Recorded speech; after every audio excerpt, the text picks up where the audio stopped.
नमस्कार. गीता धर्म मंडळाच्या या दैनंदिन ज्ञानसत्रामध्ये साधारणपणे नेहमी आपण संत साहित्यावरती बोलतो, ऐकतो.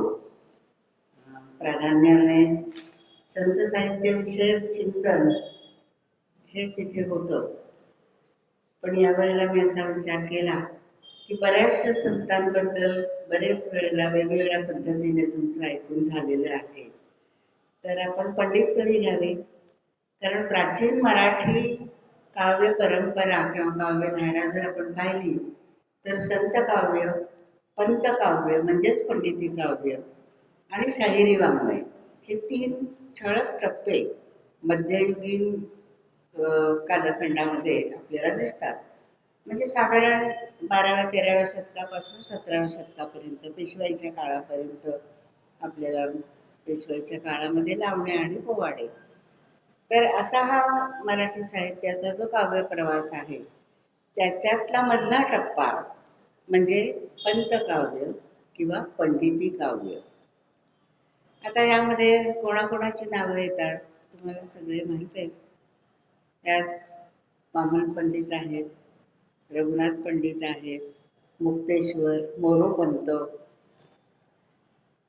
नंतर श्रीधर, नागेश, विठ्ठल हेही थोडे कमी काव्य लेखन केलेले पण महत्वाचे. श्रीधराचा पांडव प्रताप ग्रंथ फार प्रसिद्ध आहे, आपल्याला माहित आहे.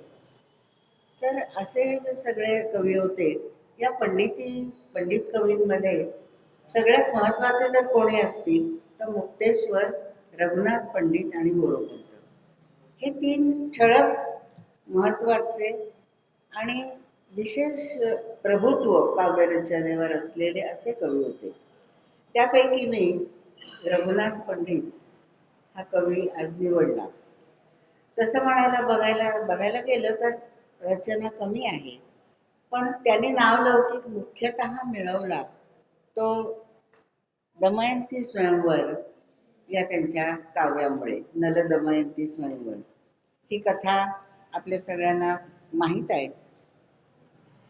तर या सगळ्यांना आता जी मी नावं सांगितली, सामराज, नागेश, विठ्ठल, रघुनाथ पंडित, मुक्तेश्वर, यांना पंडित का म्हटले जातं तर हे सगळे संस्कृत आणि मराठी या दोन्ही विषयांचे पंडित होते. या दोन्ही भाषांवरती त्यांचं प्रभुत्व होतं. अनेक प्रकारची वृत्त, अनेक प्रकारचे अलंकार म्हणजे उपमा, उत्प्रेक्षा, यमक आपल्याला सगळे माहिती आहेत. भ्रांतिमान, व्यतिरेक, स्वभावोक्ती असे अनेक अलंकार आणि वृत्त सुद्धा, मंदारमाला, श्रद्धरा, शार्दूल, विक्रीडी या सगळ्या. आज बघा तुम्ही वृत्तबद्ध काव्य फार कमी मिळतं वाचायला. बहुतेक मुक्तछंद, म्हणजे मुक्तछंद ही फार सोपा आहे अशातला भाग नाही, चांगली रचना पाहिली तर.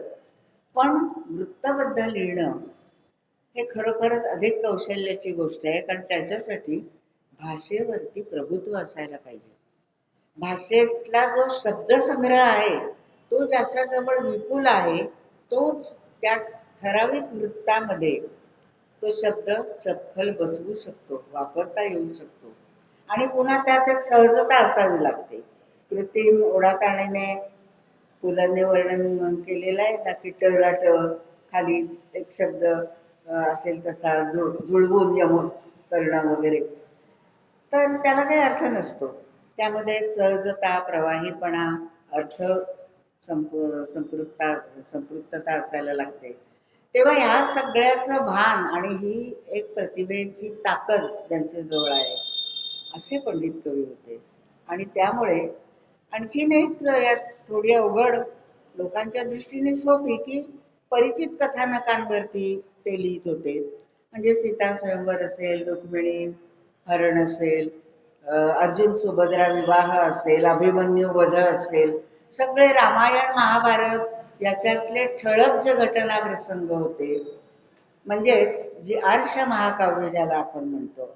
आर्ष म्हणजे ऋषी प्रणीत रामायण आणि महाभारत या दोन काव्यांमधले काही विशिष्ट असे घटना प्रसंग, विशिष्ट भाग घेऊन त्यावर स्वतंत्र रचना. म्हणजे मी आता म्हटलं तसं रुक्मिणी हरण एकनाथाने लिहिलंय, रुक्मिणी स्वयंवर. तर रुक्मिणी स्वयंवर हा एकच विषय आणि तो एकनाथाने आपल्या पद्धतीने फुलवला. एकनाथ हे पंडित होते, पण ते पंडित कवी नाही, ते संत कवी मानले जातात. मुक्तेश्वर हा त्यांचा नातू, मुलीचा मुलगा. त्यांनी महाभारताची 5 पर्व मराठीत आणलेली आहेत, आपल्याला माहिती आहे. आदिपर्व, वनपर्व, विराट पर्व, सौप्तिक पर्व. ही सगळी महाभारतातली पर्व इतक्या समर्थपणे मराठीत आणणारा असा हा संस्कृतचा जाणकार पण मराठीचा अभिमानी, हे विशेष आहे, असा मुक्तेश्वर होता. त्या मुक्तेश्वर आणि रघुनाथ पंडित हे दोन अतिशय महत्वाचे असे पंडित कवी आहेत. तर हा रघुनाथ पंडित हा दरबारी कवी असावा, शिवकालीन कवी आहे. मुक्तेश्वराबद्दल, आपलं रघुनाथ पंडिताबद्दल खूप मतभेद आहेत. त्याचा काळ कोणता, हा रघुनाथ पंडित नेमका कुठला, काय. आता त्या काळी कवींची किंवा लेखकांची चरित्र लिहून ठेवणं, त्यांचे जन्मनिधनाची नोंद करणं असे प्रकार नव्हते. आज ते केले जातात, पण तेव्हा नव्हते. त्यामुळे वादाला पुष्कळ जागा मिळत असे आणि अनेक विद्वानांनी अनेक प्रकारे संशोधन केलेलं आहे. अगदी तुम्हाला माहिती असेल, ज्ञानेश्वर 1 का 2 इथपासून चर्चा झालेली आहे, खरोखर झालेली आहे. म्हणजे इतकं काही त्याच्यामध्ये संदिग्धता अशी असते, कारण नोंदीच नाहीत कुठल्या. तेव्हा डॉक्युमेंटेशन ज्याला आज आपण म्हणतो ना, दस्तऐवजीकरण, त्याला किती महत्व असतं, पण तो काळच वेगळा होता. मग पुष्कळ जण जसं आता तुका म्हणे अशी आपली नाममुद्रा घालतात, म्हणजे कळतं की हा तुकारामांचा अभंग आहे. तसं काही सगळेजण करत नव्हते. त्याच्यामुळे त्यांच्या काही रचनांबद्दल संशय निर्माण झाला. त्यांच्या काळाबद्दल, कुठल्या काळात नेमका हा कवी होऊन गेला, मग हे कसं ओळखायचं, तर त्याच्या काव्यामध्ये येणारे शब्द, ते मराठी आहेत का, संस्कृत आहेत का, उर्दू आहेत, फारसी आहेत, मधून मधून वेगवेगळे शब्द येतात त्या त्या काळानुसार. तर अशा तऱ्हेने संशोधकांनी संशोधन करून करून अनेकांचा काळ निश्चित केलेला आहे. रघुनाथ पंडितांच्या बाबतीमध्ये सुद्धा हे घडलेलं आहे. तर असे हे जे काही सगळे पंडित कवी हे विद्वान असल्यामुळे, पण मराठी बद्दलचा त्यांना पूर्ण अभिमान असल्यामुळे त्यांनी अतिशय सुंदर रचना केलेल्या आहेत. रघुनाथ पंडितांची 3 काव्य मुख्यतः प्रसिद्ध आहेत. त्यात दमयंती स्वयंवर हे विशेष आहे, पण रामदास वर्णन आणि गजेंद्र मोक्ष या नावाची 2 काव्य त्यांनी केलेली आहेत. तो रामदासांचा भक्त होता, रामदासांच्या सहवासात राहिलेला होता. त्यामुळे रामदासांची रचना आणि त्यांचं एकूण विचारसरणी, कार्यकर्तृत्व त्याला चांगलं परिचित होतं. त्यामुळे अगदी छोटंसं काव्य आहे, पण ते त्यांनी केलेलं आहे. हा जो पंडिती काव्याचा कालखंड आहे, याची आपल्याला काही वैशिष्ट्ये अशी दिसतात की संत साहित्यामध्ये प्राधान्याने ईश्वर भक्ती, मोक्ष कल्पना, इहलोकाला किंवा भौतिकतेला महत्त्व न देता मृत्यूनंतरचं जे जीवन आहे त्याच्याकडे आपण अधिक लक्ष दिलं पाहिजे, स्वर्गप्राप्ती कशी होईल वगैरे वगैरे या धाटणीची विचारसरणी आपल्याला दिसते. पण पंडिती कवींनी मात्र या अलौकिकाकडून लौकिक विषयांकडे आपलं लक्ष वळवलेलं आहे. त्यांनी जी वर्णनं केली ती लौकिकाची केली. म्हणजे सर्वसामान्य माणसाला हे मोक्ष, अध्यात्म, ईश्वराची भक्ती, मृत्यूनंतर काय, हे सगळं पेलवणारं नसतं. पण आज आपण जे जीवन जगतो त्याच्याशी निगडीत असं काही वाचायला मिळालं तर तो अधिक रमतो. आणि त्यामुळे ही जी पंडितांची आख्यान कविता होती, ही कीर्तनकार प्रवचनकारांना उपयोगी पडलेली आहे. आपण बघतो ना, कीर्तनात काय म्हटलं जातात, कुठलं आख्यान लावलं होतं. या काव्यांना आख्यान काव्य का म्हणतात, तर तिथे एक गोष्ट असते आणि त्या गोष्टीमध्ये समकालीन संदर्भ सुद्धा असतात.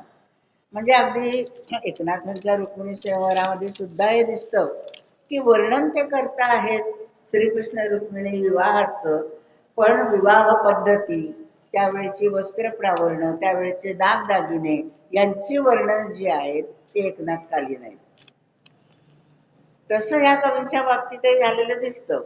काव्याच्या दृष्टीने याला काल विपर्यासाचा दोष असं म्हणतात, की जे आपल्या काळामध्ये नाहीये त्याची जर वर्णनं तिथे आली तर तो काल विपर्यास झाला. पण त्याचा एक दुसरा परिणाम चांगला काय झाला, तर समाजशास्त्रीय दृष्टिकोनातून त्या काळच्या समाजाचं चित्रण त्यातून उमटत गेलं थोडंफार प्रमाणात. की लग्न आहे तर लग्नाच्या जेवणावळीत कुठल्या प्रकारचे पदार्थ असायचे पूर्वी, तर मग तिथे खिरींचं वर्णन येतं, आणखीन काही पदार्थांची वर्णनं येतात, कसं वाढप केलं जात असे, कपडे कुठल्या प्रकारचे घालत असत, पोशाख, ही जी सगळी वर्णनं येतात त्याच्यावरनं समाज दर्शन घडतं. म्हणजे साहित्याच्या अभ्यासाची एक शाखा समीक्षा जर करायची झाली तर समाजशास्त्रीय समीक्षा हा एक धागा तिथे येतो. जशी मानसशास्त्रीय समीक्षा, समाजशास्त्रीय समीक्षा असे अनेक प्रकार अभ्यासाचे असतात. तर त्यासाठी हे सगळं काव्यबाह्य किंवा काव्याच्या दृष्टीने थोडंसं चुकीचं असलं तरी त्याचा उपयोग हा असा सुद्धा होऊ शकतो. जसं आपण महानुभावांच्या बाबतीत म्हणतो की चक्रधरांनी दृष्टांत पाठामध्ये जे दृष्टांत दिले त्याच्यात अनेक वर्णनं, मग लोहार असेल, सुतार असेल, त्याची माहिती येते. किंवा धातूपासून सोनं करणारा त्याचं एक हे आहे, दृष्टांत आहे. तर ह्या सगळ्यामधनं त्या काळी कोणकोणते व्यवसाय चालू होते, माणसं कशी जगत होती, बोलीभाषा कशी होती, समाजामध्ये कोणत्या प्रकारचे गुन्हे घडत होते, अनेक गोष्टी समाज जीवनाशी निगडीत ह्या त्या महाराष्ट्रावर भ्रमंती केली होती चक्रधराने, त्यांच्या त्या ग्रंथांमध्ये येतात. तर हे जाता जाता काय सांगितलं की कोणत्याही कलाकृतीकडे किंवा लेखकाकडे, कवीकडे बघण्याचे अनेक दृष्टिकोन असू शकतात.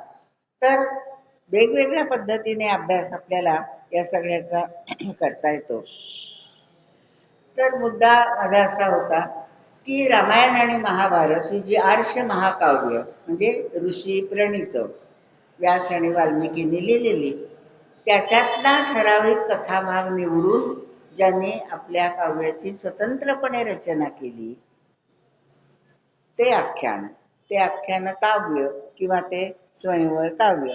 यात मग सीता स्वयंवर, अर्जुन सुभद्रा विवाह, दमयंती स्वयंवर वगैरे ही सगळी स्वयंवर काव्य आली आणि त्याला नाव मिळालेलं आहे विदग्ध महाकाव्य. विदग्ध महाकाव्य, विदग्धता म्हणजे काय, ज्यात लालित्यपूर्ण वर्णनं आली, ज्यात भावभावनांची चित्रणं आली, सुंदर प्रसंग वर्णन, घटनांचं वर्णन, हे सगळं आलं आणि हे करता करता समकालीन जीवनाचं प्रतिबिंब सहजतेने ज्याच्यामध्ये पडलं ती विदग्ध महाकाव्य. तर या सगळ्या ज्या व्यक्ती होत्या त्यांचं रचना कौशल्य, भाषा प्रभुत्व त्यामध्ये आपल्याला ठिकठिकाणी दिसतं. अनेक प्रकारचे अलंकार, उपमा, उत्प्रेक्षा, व्यतिरेक, भ्रांतिमान हे सगळे त्याने वापरले. वृत्त अनेक प्रकारची वापरली. अतिप्रसिद्ध उदाहरण तुम्हाला माहिती आहे दमयंतीच्या तोंडचं, औषध न लगे मजला. न लगे, मला औषध नको, जेव्हा तिची आई विचारते की तुला काय होत आहे, अशी का दिसतेस, खराब का दिसतेस, उदास का दिसतेस, तर ती सूचक पद्धतीने सांगते नलराजा हेच माझं औषध आहे. आणि औषध न लगे मजला म्हणजे मला औषध नको, म्हणजे नलाखेरी दुसरं औषध नको. त्या नलराजाच्या ती प्रेमात पडलेली आहे, हा श्लेष अलंकार त्या ठिकाणी वापरला. तर अशा प्रकारे अनेक आपल्याला इथे उदाहरणं याच्यामध्ये बघायला मिळतात. या रघुनाथ पंडिताचा मराठी रसिकांना प्रथम परिचय जो करून दिला तो 1854 मध्ये परशुराम तात्या गोडबोले, हे नाव तुम्हाला सगळ्यांना माहीत आहे की त्यांचं नवनीत, परशुराम तात्यांचं नवनीत हा जो संग्रह होता त्यामध्ये त्यांनी मराठीतली सुंदर सुंदर काव्यातले काही उतारे असे छापले. नवनीत म्हणजे लोणी, त्या ताक घुसळून लोणी काढावं तसं या मराठी काव्य सरितेमधनं निवडक सुंदर लोकांनी वाचावं, त्यांच्या वाचनात यावं, त्यांनी मनन करावे, असे काही उतारे त्यांनी निवडून काढले आणि नवनीत हा काव्यसंग्रह तयार केला. तर त्याच्यामधनं हे जे वेचे त्यांनी निवडले त्यात नल दमयंती स्वयंवर आहे. याचा अर्थ त्याचं काही महत्व आहे, उगीच त्यांनी तो निवडलेला नसणारच. त्यानंतर दुसरं एक उदाहरण आहे 1860 मध्ये माधव चंद्रोबा डुकले यांनी एक सर्व संग्रह नावाचा ग्रंथ काढला. त्या ग्रंथामध्ये त्यांनी रघुनाथ पंडितांना स्थान दिलं. त्या ज्या वेळेला एखादं काहीतरी निवडक वेचक असं केलं जातं, आज सुद्धा अशी संपादित पुस्तकं निघतात आणि त्यामध्ये ठराविक महत्वाचे असेच काही उतारे किंवा असेच लेखक घेतले जातात. तिसरं एक उदाहरण आहे ज वा मोडक यांनी 1883 मध्ये काव्य संग्रह नावाचा एक ग्रंथ प्रसिद्ध केला आणि या ग्रंथामध्ये आनंद तनय आणि रघुनाथ पंडित, आनंद तनय नावाचे पण एक कवी होते, ते दोघे व्याही होते असा एक उल्लेख त्यांनी केला. आता मी म्हटलं तसं अशा या उल्लेखांमधनं त्या त्या कवींचा काळ शोधता येतो किंवा शोधण्याचा प्रयत्न करता येतो. मग आनंद तनय कधी होत गेला, मग त्याचा उल्लेख आहे म्हणजे रघुनाथ पंडित त्याचा समकालीन आहे वगैरे वगैरे. तर हा उल्लेख त्या ठिकाणी त्यांनी केलेला आहे.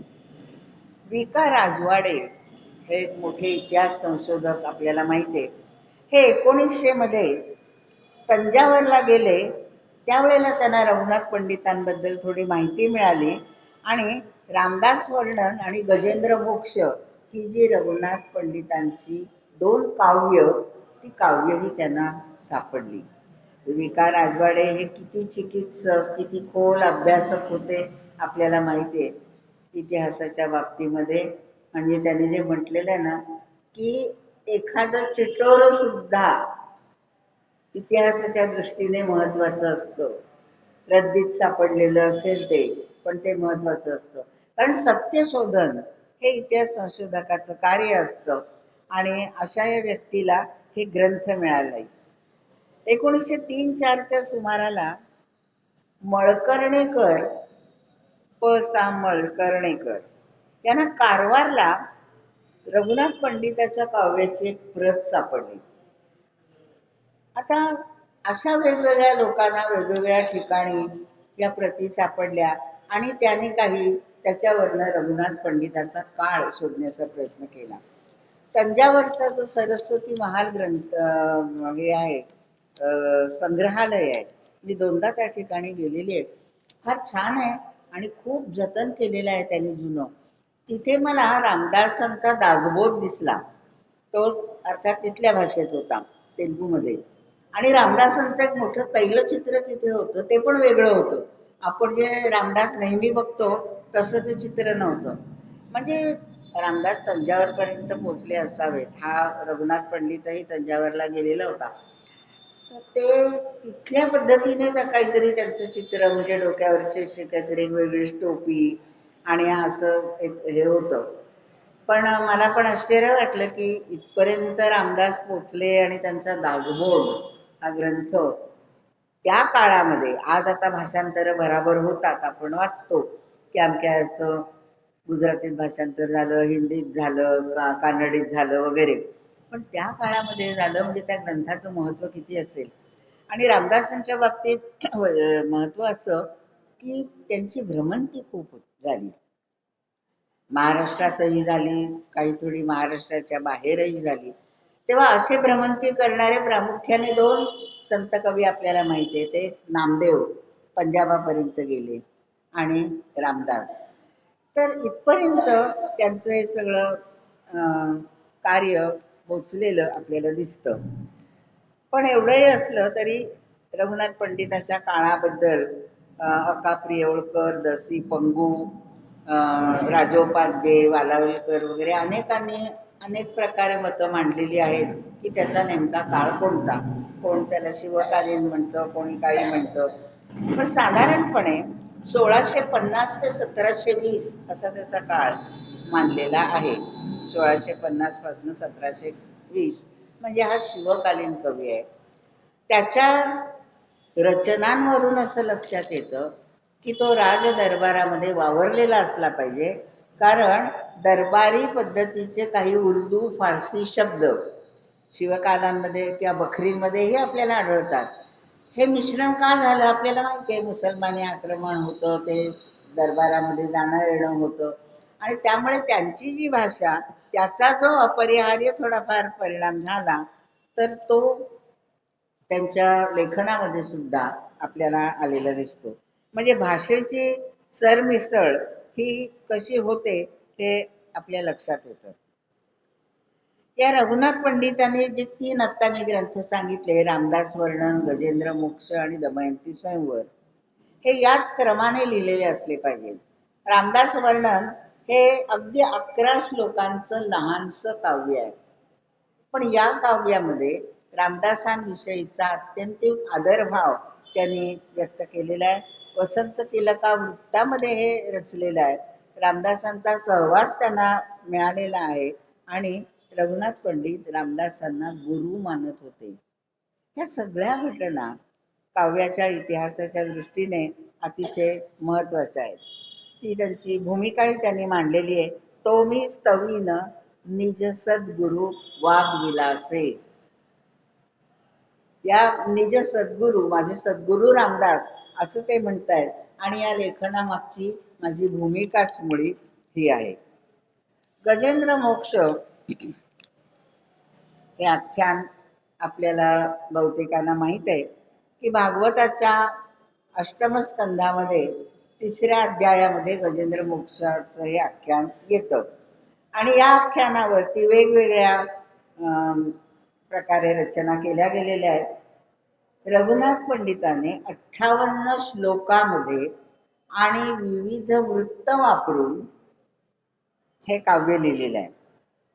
कथा काय आहे? ही कथा शुकाचार्यांनी परीक्षित राजाला सांगितलेली आहे की नकराच्या म्हणजे मगरीच्या तडाख्यातून गजेंद्राला श्रीहरीने कसं सोडवलं.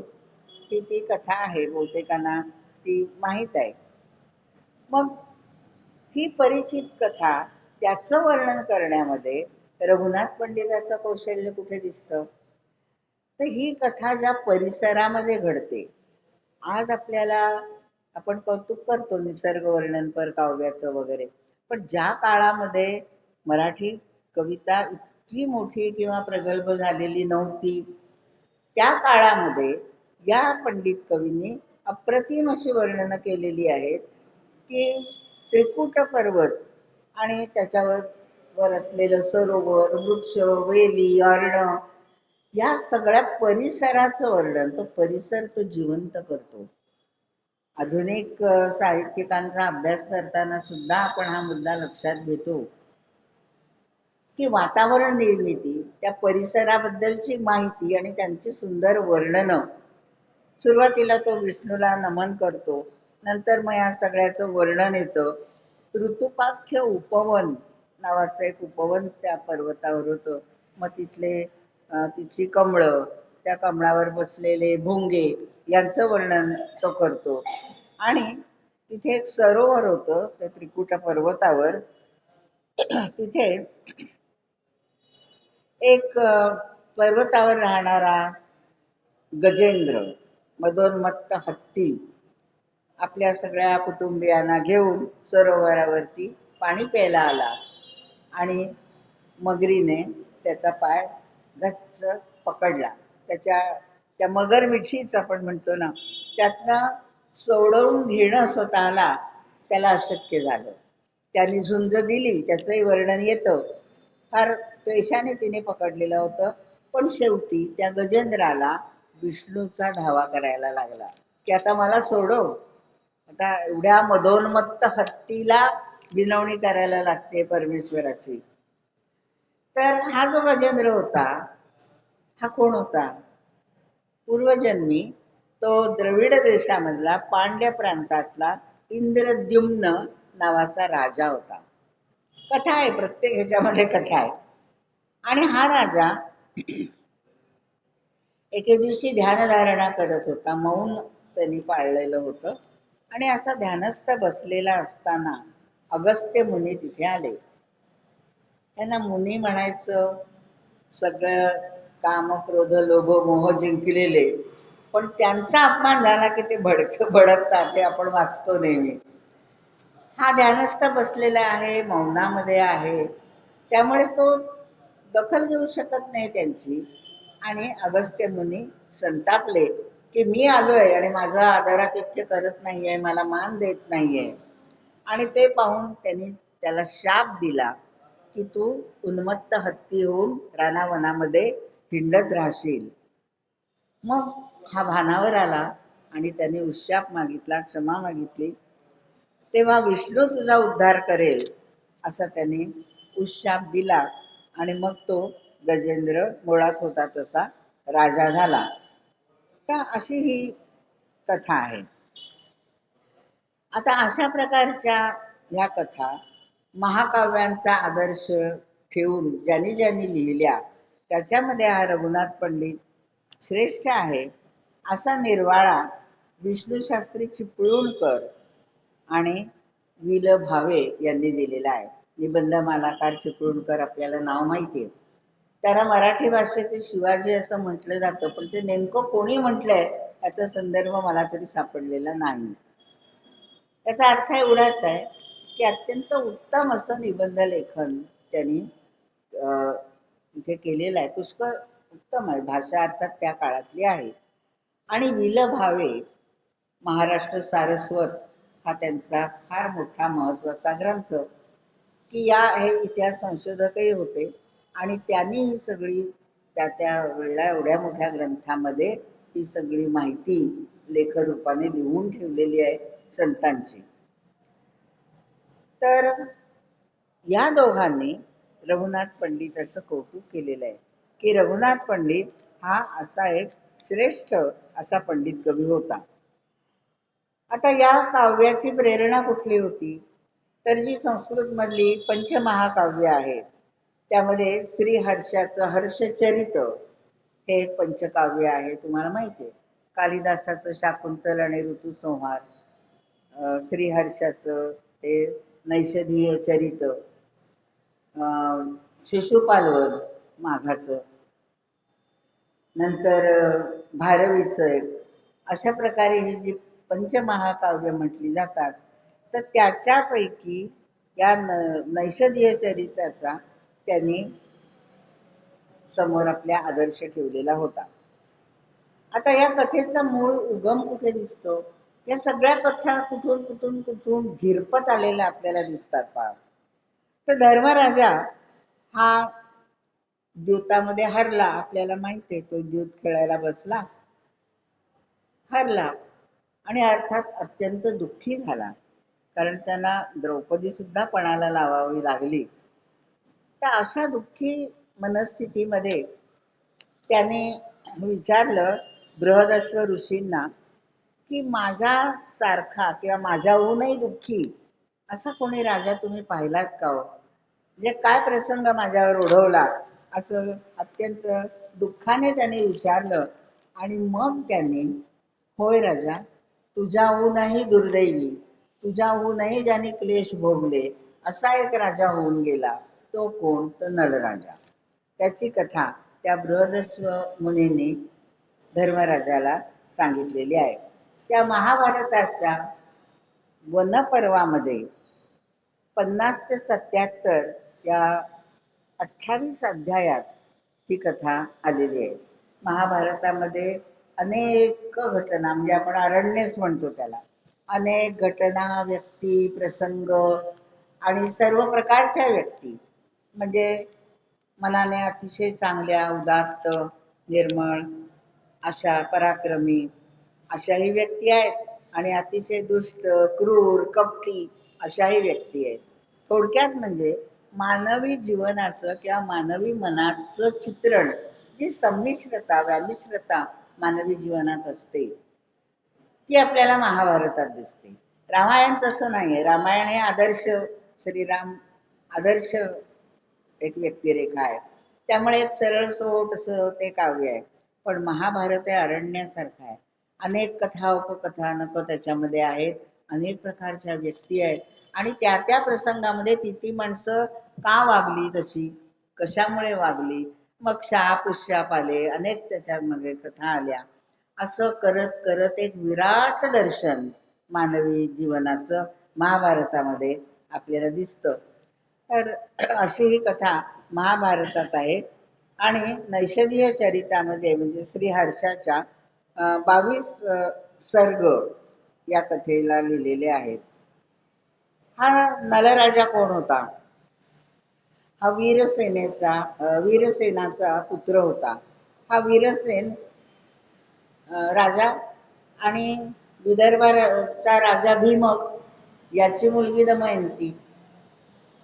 तर या दोघांना एकमेकांबद्दल कसं कळलं किंवा ही प्रेम कहाणी कशी निर्माण झाली,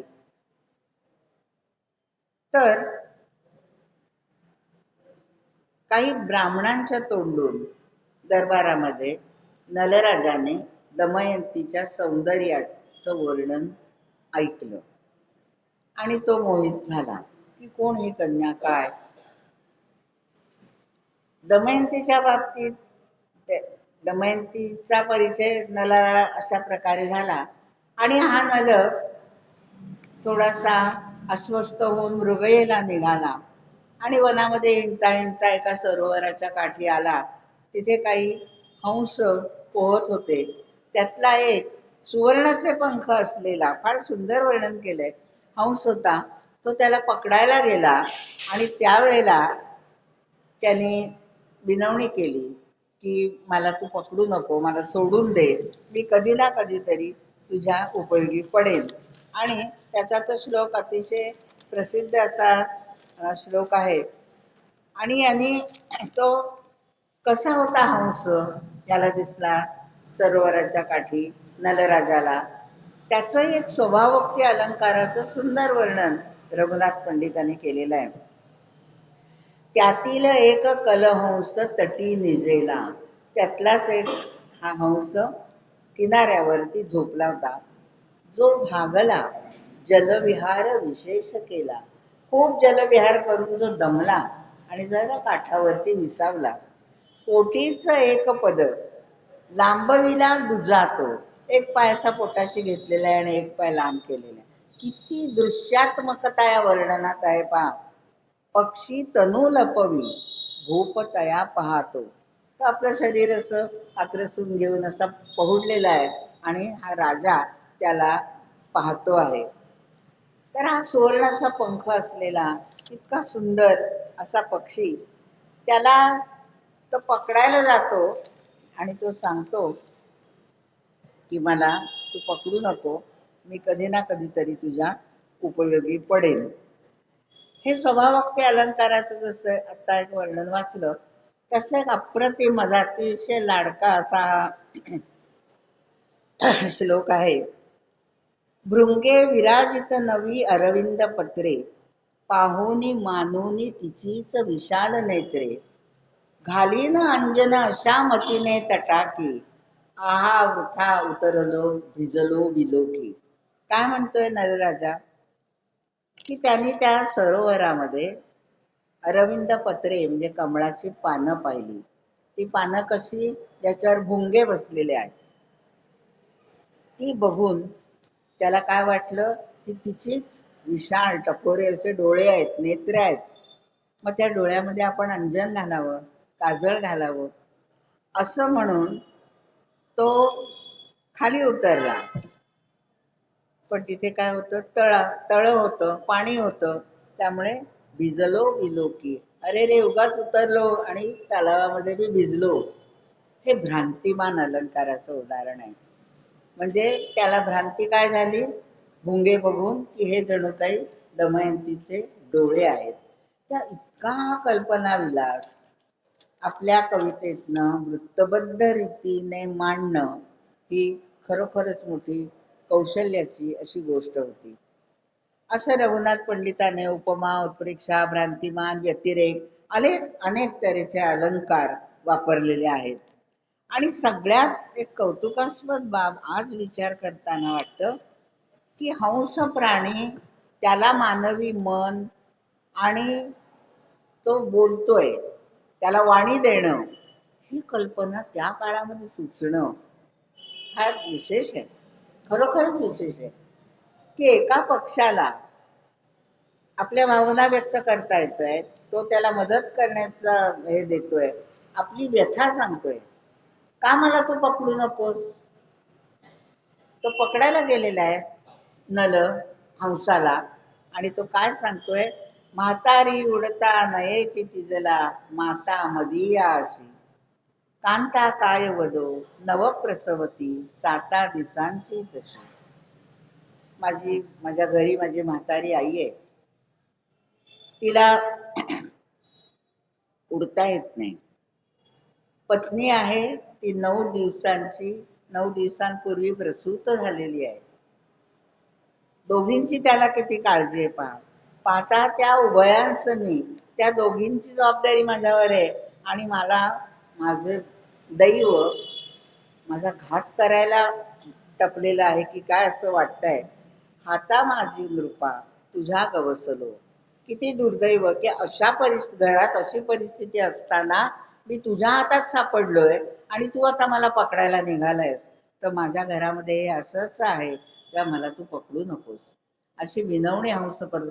किती कल्पना रम्यता ह्याच्यामध्ये आहे बघा.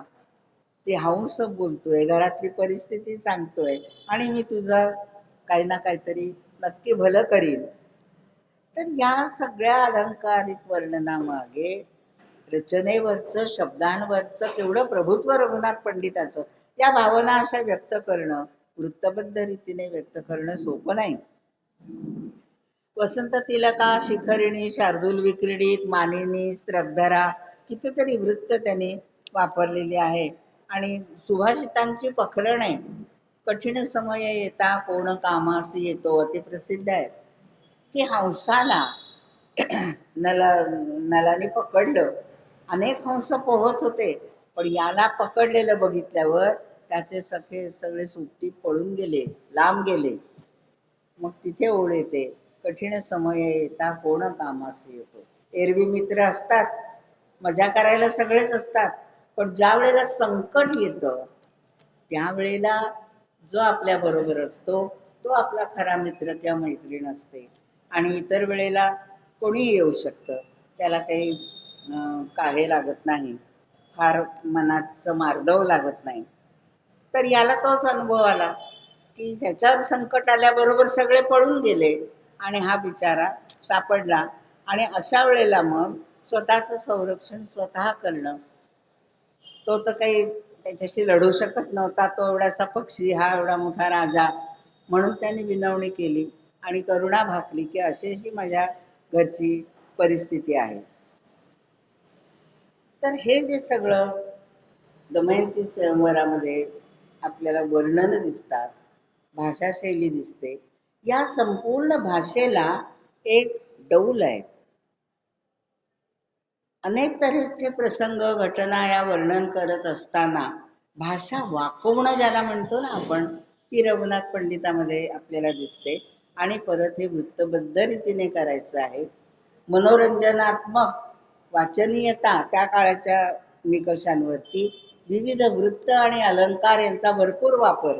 आज खूप अलंकारिक शैलीला आपण चांगली शैली म्हणत नाही, उलट तिथे कृत्रिमता आपल्याला जाणवते. आता साहित्याचा एकूण प्रवाह खूप वेगळ्या वळणावरती आहे. पण तो काळ मात्र असा होता की अशा प्रकारची रचना, मोरोपंत तर तुम्हाला माहितीच आहे की प्रत्येक शब्दावरती यमक, श्लेष, आणि सोपं नव्हतंच ते. त्यामुळे कृत्रिमता येते, बोजडपणा येतो, हेही घडलं. अर्थ लावणं फार कठीण जातं, सोपं नाहीये की एकावली वाचायला गेली तर. पण शब्दावरचं प्रभुत्व, पांडित्य त्या ठिकाणी, म्हणजे संस्कृत ही भाषा खाण आहे, खाण सोन्याची. त्यातून तुम्हाला जेवढं झेपेल तेवढं घ्या आणि तुमच्या मराठीमध्ये आणा. अनेक जण नावं ठेवतात त्याला, तो मुद्दा फार वेगळा आहे. पण हे सोपं नाही आहे एवढं नक्की. रघुनाथ पंडित किंवा या सगळ्या महत्वाच्या कवींनी हे करून दाखवलेलं आहे की भावदर्शन वृत्तबद्ध कवितेमधून करणं, वेगवेगळ्या घटना किंवा प्रसंगांची निर्मिती करणं, काल्पनिकताच आहे ना. की हंसाला त्याने पकडलं मग तो असं विनवणी करतोय. कल्पना वैभव केवढं आहे बघा. आणि हे परत एका पक्षाच्या बाबतीत आहे, केवळ मानवाचं नाही. हा एक फार मोठा आपल्याला त्याचा गुण दिसतो किंवा एक त्याच्या प्रतिभेची ताकद त्या ठिकाणी आपल्याला दिसते. सुभाषित मी आता म्हटलं तसं. आणि एवढं करून त्यात विलक्षण रसाळपणा आहे. वृक्ष, कृत्रिम अशी वर्णनं तिथे कुठेही येत नाही. विविध वृत्तांमध्ये हे सगळं कथानक सांगायचं ही एक अवघड गोष्ट आहे. एखादं नवीन कथानक जेव्हा एखादा कवी निर्माण करतो त्यावेळेला त्याला स्वातंत्र्य असतं की ठीक आहे, तो त्याच्या पात्रांना असं वागवायला लावेल, अशा घटना प्रसंग त्यात घुसडेल. पण ज्या वेळेला एखाद्या उपलब्ध कथानकावर रचना करायची आहे, समजा शिवाजीवरती कोणी काव्य लिहिलं तर शिवाजीच्या जीवनामध्ये जे घडलंच नाही असे प्रसंग घालून चालणार नाही. म्हणजे शिवाजीचा इतिहास माहिती असला पाहिजे, त्यावेळेला काय घडलं, कोणती माणसं त्याच्या भोवती होती, भाषेचा वापर कोण कसा करत होता. आता दरबारामध्ये सुद्धा सगळ्यांची भाषा एका प्रकारची नसते. जसं संस्कृत साहित्यात सुद्धा स्त्रियांची भाषा वेगळी होती, पुरुषांची वेगळी होती, दासीची वेगळी होती, राणीची वेगळी होती. हे जसं होतं तर इतका लवचिकपणा भाषेच्या बाबतीमध्ये, म्हणजे जो अस्सल कलावंत असतो ना त्याला किती बाजूने भाषेचा वापर. मी नेहमी म्हणते, विचार करताना मला असं वाटतं की असंख्य शब्दभांडार आपल्या भोवती आहे, पण त्यातले वेचक शब्द निवडून एखादी आकृती निर्माण करणं. जसं चित्रकाराला आपल्याला सगळे रंग माहिती असतात, ताना पिही निपाजा आपल्याला माहिती आहे, आपल्याला का नाही चित्र काढतायत. हजारो शब्द आपल्या भोवती आहेत, शब्दकोश आहेत, आपण बोलतो वाचतो. मग आपल्याला का नाही एखादी कादंबरी लिहिता येत, एखादी कविता सुंदर करता येत. याचं कारण ती एक रचना असते, पण तिथे कृत्रिमता नाही येता कामा, सहजता पाहिजे. नेहमीचं उदाहरण म्हणजे सांगते की हिरवे हिरवे गार गालीचे हरित तृणाच्या मखमालीचे, त्याच्यातला कुठला शब्द आपल्याला माहिती नाहीये. हिरवा माहितीये, गार माहितीये, गालीचा माहितीये, तृण म्हणजे गवत ते माहितीये. मग ही रचना आपल्याला का नाही सुचली. याचा अर्थ असा आहे की कवीची त्या दृश्याकडे पाहण्याची जी दृष्टी असते ती कलावंताची नजर असावी लागते, हे एक. आणि दुसरं, जे पाहिलं अनुभवलं जाणवलं ते व्यक्त करण्याची ताकद, अभिव्यक्तीचं सामर्थ्य हे असावं लागतं. म्हणजे आशय आणि अभिव्यक्ती या दोन्हीची सुंदर सांगड जिथे घातली जाते तिथे कला जन्माला येते. बऱ्याच गोष्टी आपल्यालाही माहिती असतात, त्याच्यात काय नवीन सांगितलं. सूर्योदयाचं वर्णन आहे, सूर्यास्ताचं वर्णन आहे, समुद्राचा लाटा आहेत, वादळं आहेत, कितीतरी वर्णन आपण कादंबऱ्यांमधनं किंवा कथांमधनं काव्यामधनं वाचत असतो. पण या सगळ्याची एक सुंदर आकृती निर्माण करणं हा त्याच्यातला महत्वाचा. आणि त्याच्यासाठी प्रतिभा लागते, त्याच्यासाठी कल्पनाशक्ती लागते, एक विशिष्ट अशी मनाची जडणघडण लागते. आणि प्रतिभा प्रतिभा म्हणजे तरी काय, तर केशवसुतांची झपुर्झा कविता आठवून पहा की विलक्षण एकाग्रता. झपुर्झामध्ये जे वर्णन केलंय ना, हास्य खैद ते मावळले, तर हे सगळ्या भावना सगळं दूर गेलं आणि वृत्ती एकाकार झाल्या. जा पोरी जा, जा पोरी जा अशा त्यामध्ये नाचत होत्या, त्यातून तो झपुर्झा शब्द आला. आणि हर्ष खेद ते मावळले, हास्य निमाले, अश्रू पळाले, कंटक शल्ये बोथटली, मखमालीची लव उठली, काही न दिसे दृष्टीला, प्रकाश गेला तिमिर हरपला, काय म्हणावे या स्थितीला, झपुर्झागडे झपुर्झा. म्हणजे जसं संत ध्यानामध्ये मग्न झाल्यानंतर त्याला भोवतालचाच काय आपल्या देहाचाही विसर पडत होता, ही स्थिती कलावंताची अत्यंत उत्कट क्षणी असते. ती स्थिती एखाद्या संशोधकाची आपल्या प्रयोगशाळेमध्ये काम करत असताना असते. मोठे मोठे जे शोध लागतात त्याच्या मागे त्यांनी अक्षरशः रक्त आटवलेलं असतं. सगळी बुद्धी सगळी शक्ती मानवी देहामध्ये आणि मनामध्ये जे जे काही आहे, जी ऊर्जा आहे ती त्या कामासाठी त्यांनी वापरलेली असते. तेव्हाही माणसं मोठी होतात. हे सगळ्याच्याच बाबतीत खरं आहे. कलावंतांच्या काय, शास्त्रज्ञांच्या काय, की ज्या वेळेला तुम्ही झोकून देऊन काम करणं वगैरे शब्द आपण वापरतो, पण आपण खरंच झोकून देतो का? आपल्याला कुठेतरी स्वची जाणीव असते, आहे की नाही? खरंच आहे ते. जीव लावून केलं, जीव ओतून केलं, शब्द वापरतो आपण, पण जीव कुठेतरी राखलेला असतोच आतमध्ये. पण या माणसाने मात्र खरोखरच त्या प्रतिभेची ही जी काही ताकद आहे, आणि ही ताकद अगदी मोजक्या अशा कलावंतांमध्ये, म्हणजे जे खऱ्या अर्थाने थोर झाले. प्रत्येकाच्या रचनेचं, काव्याचं महत्व आहेच आहे, नाही असं नाही. पण तरीही मोठा माणूस मोठा का ठरतो, त्याच्या पाठीमागे खूप गोष्टी असतात. आणि हे त्याच्यातलं महत्वाचं गमक आहे, की प्रतिभाशक्तीचा उत्कट, म्हणजे वर्ड्सवर्थनी व्याख्याच केलेली आहे ना, poetry is the spontaneous overflow of powerful feelings taking its origin to the emotions recollected in tranquillity. ही जी ट्रँक्विलिटी आहे ना, म्हणजे भाषांतर त्याचं भावनिक समधातता, समतोल नाही, समधातता, एक अत्यंत शांत निरामय अशी वृत्ती. त्या वृत्तीमध्ये जे, म्हणजे आपण म्हणतो ना, संत सांगतात की एका क्षणी कुठेतरी परमेश्वराचं दर्शन झालं. त्यांनाही तो क्षण पकडता येत नाही असेल, की कधी झालं, कसं झालं, पण झालं. म्हणजे हा अनुभव दुसऱ्याला देता येण्यासारखा नाहीच आहे, की हे माझं पेन आहे, घे तुला, हे अमुक एक माझं पुस्तक आहे, घे तुला. तसं नाहीच आहे. ते ज्याचा त्याने तो अनुभव मिळवायचा असतो. हेच सर्व कलावंतांच्या बाबतीमध्ये खरं असतं, शास्त्रज्ञांच्या बाबतीमध्ये खरं असतं. आणि म्हणून आता रघुनाथ पंडिताच्या संदर्भात मी हे सगळं का सांगते आहे, की एवढे पंडित कवी होऊन गेले, भरपूर रचना केली, मोरोपंतही मोठेच होते, 108 रामायण त्यांनी रचली. पण तिथे जिव्हाळा, ओलावा किंवा रसाळता ही कुठेतरी कमी पडते. तसं यांच्या बाबतीत झालं नाही. दमयंती स्वयंवर तुम्हाला वाचावं असं वाटेल. अका प्रियोळकरांची फार सुंदर प्रत आहे. अनेक प्रती मिळतील, पण प्रियोळकरांची प्रत खरंच छान आहे. त्यांनी प्रत्येक याचा पदांचा अर्थ, शब्दांचे अर्थ, त्यातलं वैशिष्ट्य हे सगळं छान सांगितलेलं आहे. आणि मग आता हे थोडीशी मदत का लागते संत साहित्य किंवा पंडित, कारण काळ आता खूप मागे गेलाय ना तो. मग त्या काळचे शब्द रचना काही वेळेला आपल्याला जड जातात, शब्दांचे अर्थ कळत नाहीत. म्हणून मग संपादित आवृत्त्या निघालेल्या आहेत, आणि त्यांच्या आधाराने आपण हे सगळं अभ्यासू शकतो. तर रघुनाथ पंडिताच्या बाबतीत खूप अवघड असं काही नाही आहे, पण काही शब्द असू शकतात.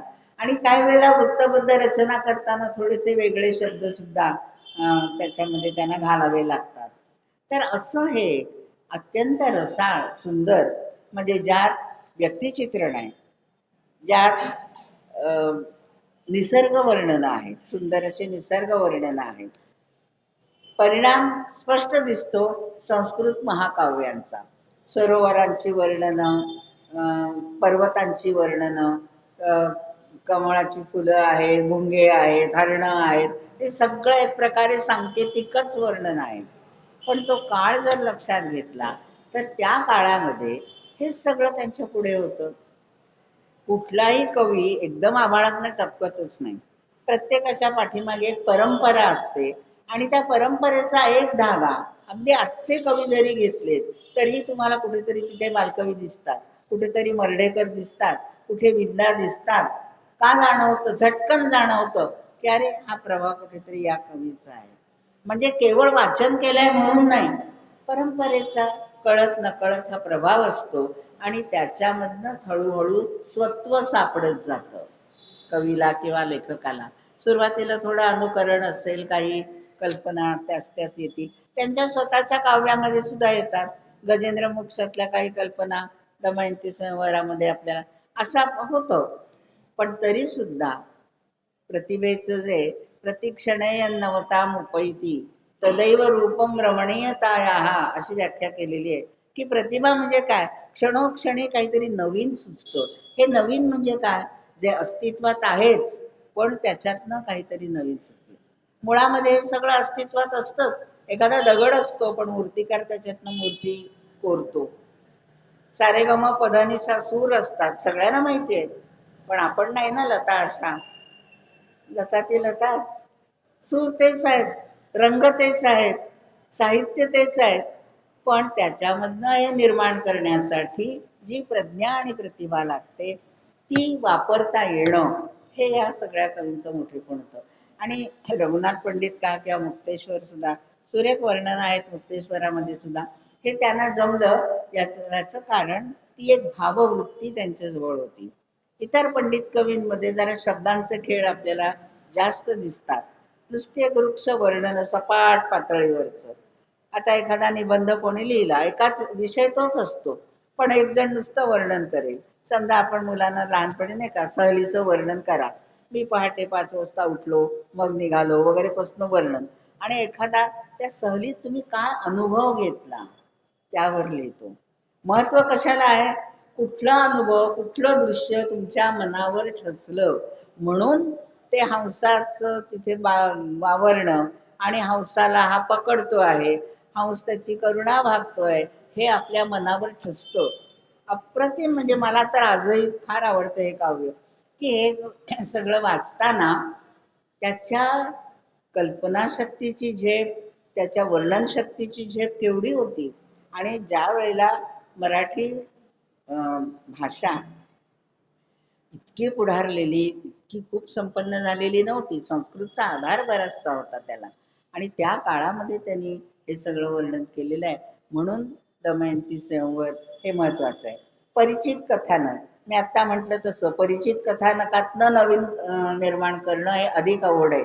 म्हणजे स्वतंत्रपणे करण्यापेक्षा, कारण इकडे तिकडे जाऊन चालणारच नाही. दमयंती ही दमयंती सारखीच असायला पाहिजे, ती सुंदर असायला पाहिजे, ती राजकन्या असायला पाहिजे. म्हणून तर ती सूचकतेने आईशी सुद्धा ती मोकळे बोलत नाहीये. औषध नलगे मजला म्हणते, सूचकतेने सांगते. तो काळ बघा, आजचा काळ नाहीये. तर हे जे काही सगळी वर्णनं आहेत हे फार महत्वाचं आहे. आणि या दृष्टीने रघुनाथ पंडित हा एक पंडित कवी म्हणून का श्रेष्ठ ठरतो, हे एक काव्य जरी वाचलं तरी आपल्या लक्षात येतं. बाकीची जी दोन आहेत ती तशी छोटी काव्य आहेत त्याची, त्यातही त्याची प्रतिभा दिसते. पण दमयंती स्वयंवराला काही पर्याय नाही, कारण अनेक भावभावनांचं चित्रण आहे, व्यक्तिदर्शन आहे, निसर्ग वर्णन आहे, विविध घटनांचं वर्णन आहे. छोटंसं आहे, तसं काही फार मोठं काव्य नाही आहे. पण तेवढ्यामध्ये सुद्धा त्याने आपली एक उत्तुंग झेप दाखवलेली आहे. आणि म्हणून दमयंती स्वयंवर हा विषय मी आज प्राधान्याने घेतला. म्हणजे रघुनाथ पंडित हा घेतला, पण त्या काव्यावर अधिक बोलले याचं कारण त्याच्यावरच अधिक बोलण्यासारखं आहे. तर हे वाचलं असेल तुम्ही, नसेल तर जरूर वाचा. खूप छान आहे. आणि असं काही फार अवघड आहे समजायला असं नाही. त्याच्याबद्दल जे काही मतभेद वगैरे आहेत, त्यांचा काळ कुठला, त्याच्यात आपल्याला शिरायचं काही कारण नाही. त्यात आम्ही पण शिरत नाही, कारण त्याला काही तशी उत्तरं नसतात अंतिम. त्यांनी जे करून ठेवलेलं आहे त्याचा रसास्वाद घेणं हे महत्त्वाचं आहे. आणि त्या दृष्टीने रघुनाथ पंडिताचं स्थान एकूण मराठी पंडिती काव्यामध्ये निसंशय श्रेष्ठ आहे असं लक्षात येतं. थांबूया.